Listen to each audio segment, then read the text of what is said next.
Natural வேல ஒரு couples birth கொடுக்கணும் அப்படின்னு நினைச்சு ப்ரீ பிளான் பண்ணாங்கன்னா எவ்வளவு ப்ராப்ளம்ஸ் ஃபேஸ் பண்ண வேண்டியதா இருக்குன்னு பாருங்களேன். ஃபர்ஸ்ட் வெயிட் கெயின் பண்ணணும் அல்லது வெயிட் லாஸ் பண்ணணும். ஒன்னு டயாபெட்டிக் இல்ல தைராய்டு. ஸ்கின் எடுத்துக்கிட்டோம் அப்படின்னா irregular periods, PCOD, PCOS. Okay, அதுல பார்த்தோம் அப்படின்னா ஃபைப்ராய்டுன்றாங்க, பாலிசிஸ்ட் ஓவரின்றாங்க, எண்டோமெட்ரியம் லேயர் திக்கா இருக்குன்றாங்க, எண்டோமெட்ரியம் பாலிப்ஸ் இருக்குன்றாங்க, யூட்ரஸ் வீக்கா இருக்குன்னு சொல்றாங்க. அப்பா கேட்டாலே தலை சுத்துது இல்ல. இதுக்கு அடுத்து பார்த்தோம்னா ஹார்மோன் இம்பேலன்ஸ்.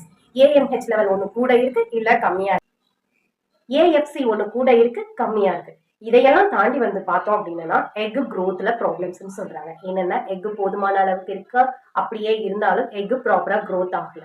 அதை தாண்டி growth ஆனாலும் கரெக்டான டயத்துக்கு ஓவலேஷனுக்கு ரெடி ஆகல. இதுக்கு அடுத்து பார்த்தோம்னா ப்ரொலாக்டின் அதிகமா இருக்கு கம்மியா இருக்கு, டெஸ்ட்ரோஜன், ஈஸ்ட்ரோஜன், ஆண்ட்ரோஜன், இப்படி ஏதோ நேம் சொல்றாங்க. அது ஒண்ணு அதிகமாயுது இல்ல கம்மி. இதையெல்லாம் தாண்டி ஆண்களுக்குன்னு எடுத்துக்கிட்டோம்னா ஸ்பெர்ம்ல நிறைய ப்ராப்ளம்ஸ், வால்யூம் கம்மியா இருக்கு, கவுண்டிங் கம்மியா இருக்கு, மார்பாலஜி கம்மியா இருக்கு, மோட்டிலிட்டி கம்மியா இருக்கு, இப்படி வரிசையா லிஸ்ட் போட்டுட்டே போறாங்க. இதையெல்லாம் யோசிக்கவும் கேட்கவும் தலை சுத்துது இல்லைங்க. இந்த வகையான பிரச்சனைகள்ல நீங்க ஒன்னால அஃபெக்ட் ஆயிருந்தாலும் சரி, 4-5 வகையான ப்ராப்ளத்தால நீங்க அஃபெக்ட் ஆயிருந்தாலும் சரி, இந்த ப்ராப்ளத்தை 120 நாள்ல ரொம்ப அழகாவே சரி பண்ணிக்க முடியுங்க. இது எப்படின்னு தெரிஞ்சுக்கணும்னு நினைக்கிறீங்களா? எஸ், இந்த நம்பருக்கு மெசேஜ் பின் பண்ணுங்க. நீங்க டைரக்டாவே நியூட்ரிஷன் அண்ட் ஃபர்டிலிட்டி எக்ஸ்பர்ட் கிட்ட டைரக்டாவே ஃப்ரீயா கன்சல்டேஷன் எடுத்துக்கலாம்.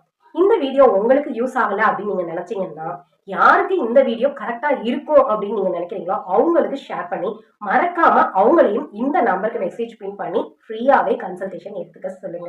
அதோட மறக்காம நம்ம பேஜையும் ஃபாலோ பண்ணி